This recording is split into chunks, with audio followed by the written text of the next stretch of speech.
அமைச்சர்கள் குழு சார்பில் தயாரிக்கப்பட்ட லோக்பால் மசோதாவிற்கு மத்திய அமைச்சரவை ஒப்புதல் அளித்துள்ளது. தங்கள் தரப்பு கோரிக்கை ஏற்கப்படாததால் ஆகஸ்ட் 16ஆம் தேதி முதல் அண்ணா ஹசாரே உண்ணாவிரதம் அறிவித்துள்ளார். உயர்மட்டத்தில் நடக்கும் ஊழல்களை களைய வழிவகுக்கும் லோக்பால் சட்டத்தை கொண்டுவர வேண்டும் என்று வலியுறுத்தி கடந்த ஏப்ரல் மாதம் காந்தியவாதி அண்ணா ஹசாரே உண்ணாவிரதம் இருந்தார். அதைத் தொடர்ந்து லோக்பால் மசோதாவை உருவாக்க கூட்டுக்குழுவை அரசு அமைத்தது.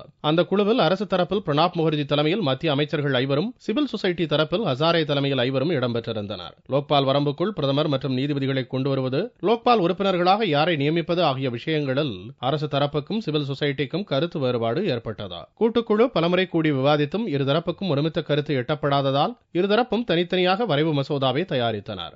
இந்நிலையில் வியாழக்கிழமை பிரதமர் மன்மோகன் சிங் தலைமையில் நடந்த மத்திய அமைச்சரவை கூட்டத்தில் அமைச்சர்கள் குழு தயாரித்த லோக்பால் மசோதாவுக்கு ஒப்புதல் அளிக்கப்பட்டது. தலைவர் 8 உறுப்பினர்களுடன் லோக்பால் அமைப்பு உருவாக்கப்படும். பிரதமர், மூத்த நீதிபதிகள், லோக் ஆயுக்தாக்கள் லோக்பால் வரம்புக்குள் கொண்டுவரப்படவில்லை. அதேபோல சிபிஐயும் லோக்பால் வரம்புக்குள் கொண்டுவரப்படவில்லை. இந்த மசோதா பார்லிமெண்டின் மழைக்கால கூட்டத்தொடரில் அறிமுகப்படுத்தப்பட உள்ளது. இந்த மசோதா வலுவற்றதாக இருப்பதாக கர்நாடக லோக் ஆயுக்தாவும் லோக்பால் கூட்டுக்குழு உறுப்பினருமான சந்தோஷ் ஹெக்டே குற்றம் சாட்டியுள்ளார். Well, that is the desire of the government, and whereas the Jan Lokpal committee wanted them to be in, so naturally the government has recommended its own draft bill. மத்திய அமைச்சரவை ஒப்புதல் அளித்துள்ள லோக்பால் மசோதா வலுவற்றதாக உள்ளதாக கருத்து தெரிவித்துள்ள அண்ணா ஹசாரே ஏற்கனவே கூறியபடி ஆகஸ்ட் 16ஆம் தேதி உண்ணாவிரத போராட்டம் துவக்கப் போவதாகவும் அறிவித்துள்ளார்.